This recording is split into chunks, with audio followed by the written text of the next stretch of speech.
Hi, I'm world champion header Tyler Wade, and my horses don't go without Iconoclast boots. I chose Iconoclast because I thought that it was the best product on the market, and the Velcro just seems to last longer, and the horses never seem to have a problem wearing them, and I think that's the main thing, is just making sure they're good for the horses.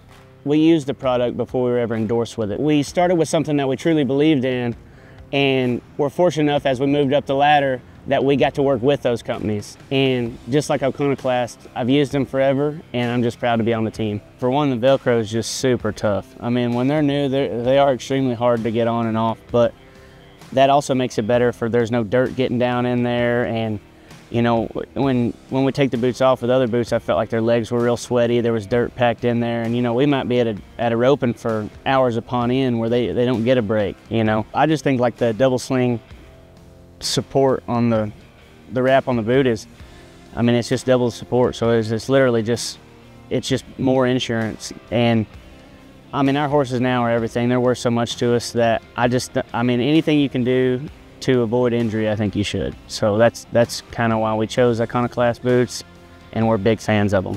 There's so many different variables in rodeo. I mean, it is non-stop. Like you said, that you don't know what the ground's gonna be like, whether it's mud, dust, sand, deep, you know, deep ground, whatever the conditions may be. But the one thing that we can control is the products we use. Team roping, barrel racing, breakaway, it doesn't matter what event it is. Those horses now, they're athletes, they move so quick, and they're so agile that they're kind of hard on themselves too. So having a product that you can trust, that when your horse hits himself, he's not gonna wind up in a bind, is super important. I like the extra tall boot in my event personally, mainly facing. When we face our horse, that's when their front end comes around and their hips.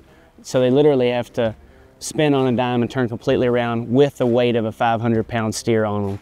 So that being said, they always hit themselves as they move over. And you know, I don't think, no matter how your horse performs, I don't think you can go a day without the boots on.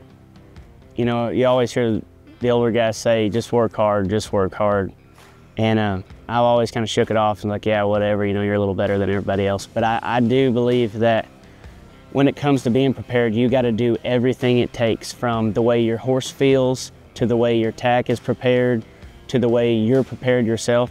And when you lead all that preparation up, when you nod your head, there's nothing left on the table that you haven't done to prepare yourself to win. I'm big on logic. If it makes sense, that's what we're gonna do, right? And I'm pretty good with numbers and all that, so I mean, I run the numbers on insurance, insuring horses, how much they cost, how much is it gonna cost me, how much can I get back, every little detail like that to make sure that I get the bang for my buck. And I mean, that speaks Iconoclast, because that's what they do. They protect the horses. So if you're walking to the store, and I'm not sure what boots cost now, but say there's a $10 difference, you need to get the best boot on the market to save yourself the trouble of trying to find another good horse.